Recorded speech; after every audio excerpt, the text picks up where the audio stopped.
Prefeitura de Sorocaba multou o carro em que o presidente Jair Bolsonaro, sem partido, e o prefeito da cidade, Rodrigo Manga, republicanos, deixaram o aeroporto e seguiram pendurados no teto e nas portas pelas vias do município em visita no dia 25 de junho. De acordo com a Urbis, empresa responsável pelo trânsito, a autuação ocorreu para o veículo conforme procedimento, abre aspas, adotado rotineiramente em constatações no trânsito, com base nos artigos 235 e 167 do Código de Trânsito Brasileiro, que são, respectivamente, conduzir pessoas, animais ou cargas nas partes externas do veículo e deixar o condutor ou passageiro de usar o cinto de segurança. Ou seja, considerado grave a infração. As duas são infrações graves. Segundo apurado, o veículo Ford Fusion 2017-2018, de cor preta, de Brasília, Distrito Federal, e de propriedade de uma locadora de carros que presta serviços para o governo. O motorista não foi identificado. E aí, normal o procedimento, doutor Claudinei? Cumpre-se a lei? A lei precisa ser cumprida e todos estão abaixo do guarda-chuva legal. Ninguém está acima da lei. Agora, eu fico pensando se isso não se equipara, o agente que lavrou essa multa, se não se equipara também às atitudes aí mais, eu diria, partidárias, daquele que ocupa o trono do Palácio dos Bandeirantes. Então, causa surpresa, mas a rigor, a lei é a lei e ela precisa ser cumprida. Em Votorantim, eu me lembro tempos atrás, um ator, ele resolveu fazer uma cena e foi até uma empresa, comprou, ou seja, locou armas não reais, e saiu pelas ruas do bairro gravando aquilo dali. A polícia foi acionada e enquadrou, fez o enquadramento, inclusive conduzindo ao plantão policial. Então, nós podemos considerar que há cores partidárias em decisões onde a lei é cumprida? O exemplo que você deu, Oliveira, respeitosamente eu tenho que pontuar que em nada tem a ver com uma carreata envolvendo o presidente da República, certo? Esse ator irresponsável, por sinal, ele poderia, dentro da lei existe uma coisa chamada legítima defesa putativa, onde as pessoas elas acreditam estar dentro de uma situação real e reagem a essa situação. Então, nesse caso, ainda bem que foi a polícia que abordou esse ator irresponsável e não foi afoita como qualquer outro cidadão que poderia simplesmente reagir a uma suposta agressão que ele entendia estar sofrendo e reagindo a tiros, o que é perfeitamente legal. Então, são duas situações absolutamente diferentes e não envolvem... E a primeira, a julgar pelo que vem acontecendo, eu acredito que envolve política sim, certo? Uma política partidária, uma política baseada em conceitos de cunho absolutamente pessoal. Já o do ator, como você explicou, é um negócio absolutamente irresponsável e existe legislação, inclusive... que coíbe, inclusive, o uso de armas de brinquedo. Para transitar em Brasília a céu aberto, doutor, principalmente na posse do presidente, há um veículo que traz toda a segurança e está adequada à legislação. Não seria o caso do presidente, através do seu organismo de... atuação nesses eventos, preparar a comitiva dentro desse sentido, ou seja, de colocar um veículo que atenda a essas expectativas, porque trata-se de um carro que era locado, não era nem inclusive um carro do próprio Estado brasileiro, né? Eu discordo, Oliveira. É um carro que está a serviço do governo federal, certo? É uma locadora que loca os seus veículos exclusivamente para não só a presidência da República, mas também para o Senado Federal, para a Câmara dos Deputados e tudo mais. Então, eu creio que deslocar um veículo absolutamente preparado para uma carreata que pode não acontecer seria um gasto que eu classificaria de irresponsável. E nós sabemos que as questões que envolvem a política, elas beiram aí a espontaneidade. Então, essa carreata que ocorreu, essas autuações que ocorreram, elas simplesmente elas deixariam de existir caso, por exemplo, não se tivesse tido essa ideia. Eu acho que a questão não é se preparar para uma eventual carreata. Acho que a questão é usar a inteligência e se adequar ao sistema da lei e não fazer mais esse tipo de manifestação.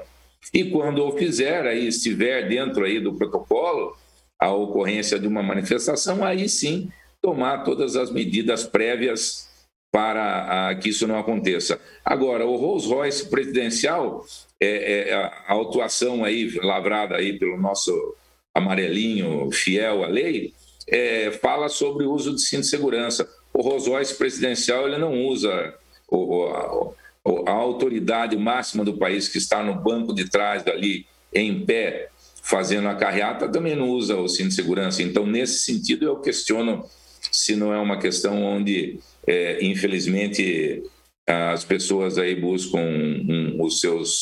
uma projeção indevida através de outras formas, né?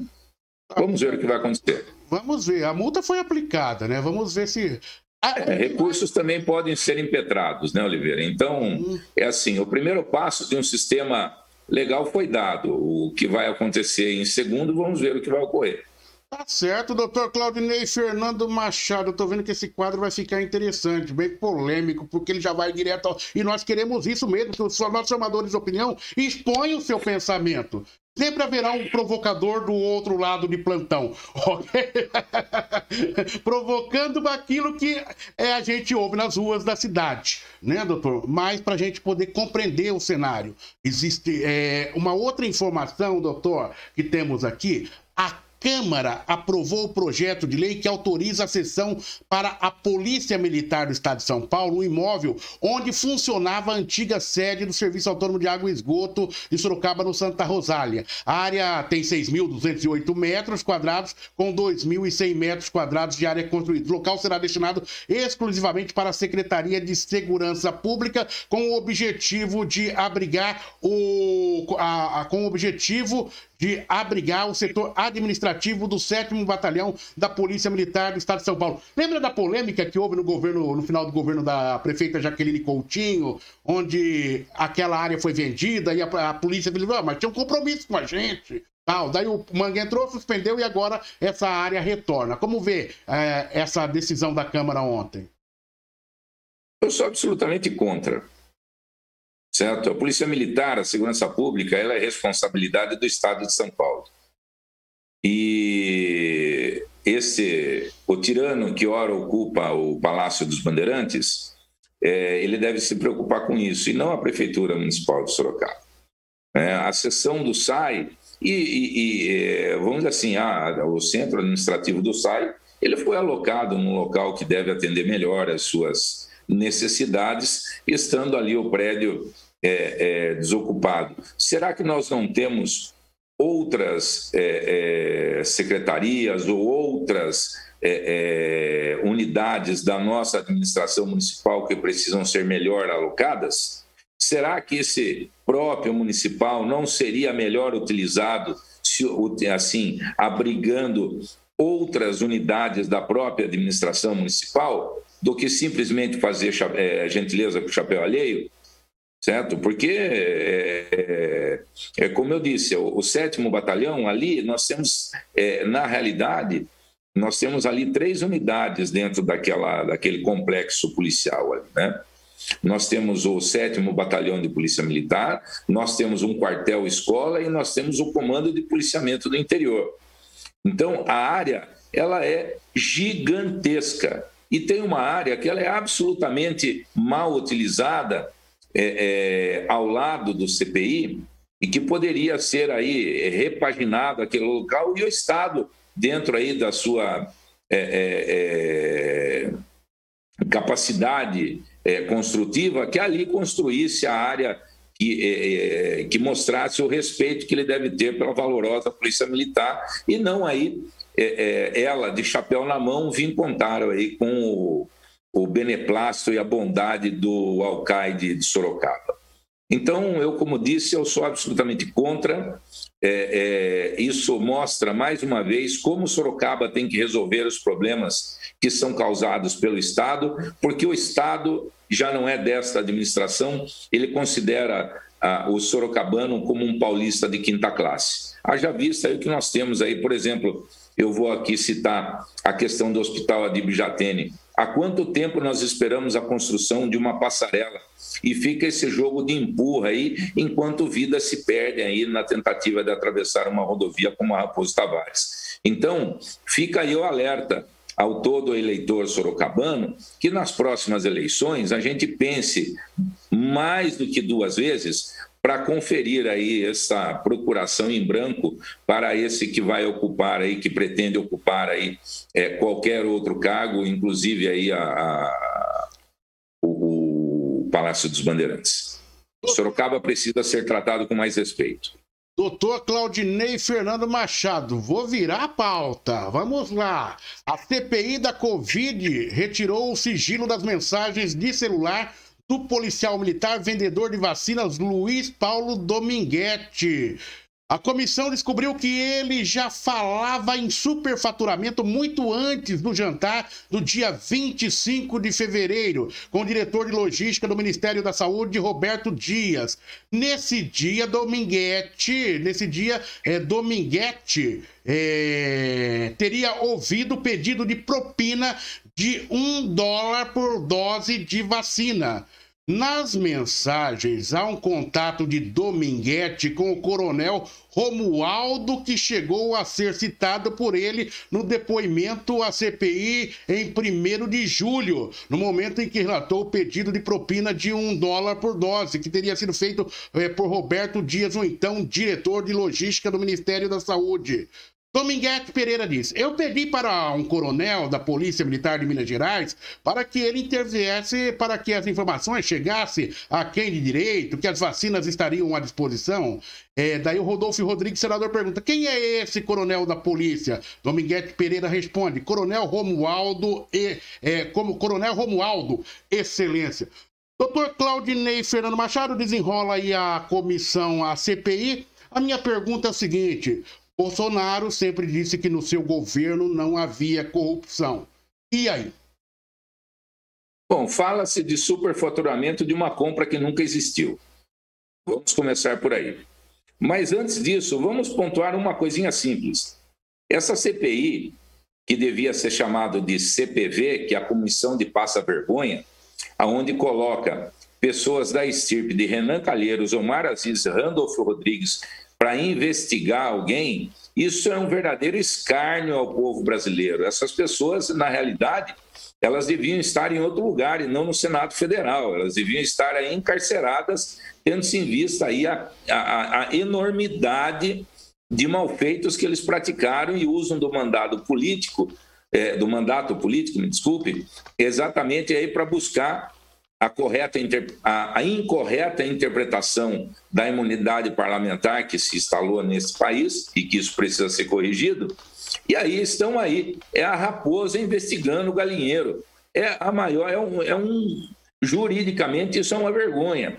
Outra coisa, a questão dessa pessoa que foi ouvida dentro dessa comissão de palhaçadas, porque assim, se você quiser rir e tiver estômago, assista a comissão, porque você vai ver, para quem é operador do direito, você vai ver um show de horrores, onde a única resposta dos operadores do direito sérios e comprometidos com o Estado democrático de direito é o riso. É o riso e a revolta por a gente ver pessoas que deviam estar efetivamente presas aí, pagando uma de bons moços e ainda de autoridades investigativas. Eu digo que essas pessoas do Código Penal, elas só conhecem o lado de lá, ou seja, o cometimento de crimes. Tanto é que aí existem, o senador Renan Calheiros, por exemplo, ele coleciona inúmeros indiciamentos em inquéritos policiais e ele só não foi punido ainda por conta da morosidade que o Supremo Tribunal Federal trata aí os seus processos. O Mar Aziz aí do estado do Amazonas é assim, tem um ditado, vou me permitir fazer uma brincadeira com uma coisa séria, que é assim, a família que vai presa unida permanece unida. A família inteira do cara já foi presa por desvio de verbas no estado do Amazonas, e chegar e guindar ele a posição de presidente da comissão, é uma vergonha uma coisa dessa. Em qualquer lugar do mundo que fosse sério, isso estaria sendo feito de forma diferente. Com relação às informações trazidas aí por essa testemunha, a questão é simples. Ele diz ter e revela áudios de uma suposta conversa tido com quem sabe lá quem. Então, Oliveira, isso, em termos jurídicos, é pouco mais do que nada.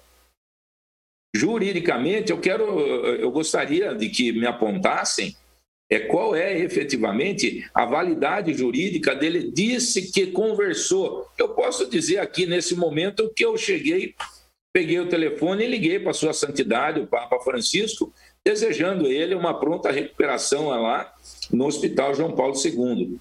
Né? Desejos absolutamente diferentes, mas podem ser absolutamente falsos. Né? Então, é uma narrativa desmentindo a outra, enquanto pessoas sérias que vão lá ser ouvidas são absolutamente destratadas, desrespeitadas, com atos aí absolutamente não republicanos. Então, é assim, essa CPI é perigoso. A gente, em governos passados, na época da República cleptocrática do Brasil, eles tinham, toda vez que tinha uma CPI lá que não atendia os ditames aí de suas majestades do poder, falavam em CPI do fim do mundo. Eu acho que o verbete é muito aplicável a isso, porque quando eles perdem, quando os fatos mostram e provam absolutamente o reverso daquilo que o triunvirato aí queria, o que acontece? Eles mudam a narrativa e vai apontar para outro lado. É um macaco com uma metralhadora na mão atirando para tudo quanto é lado. Então isso é CPI do fim do mundo para mim, e precisava...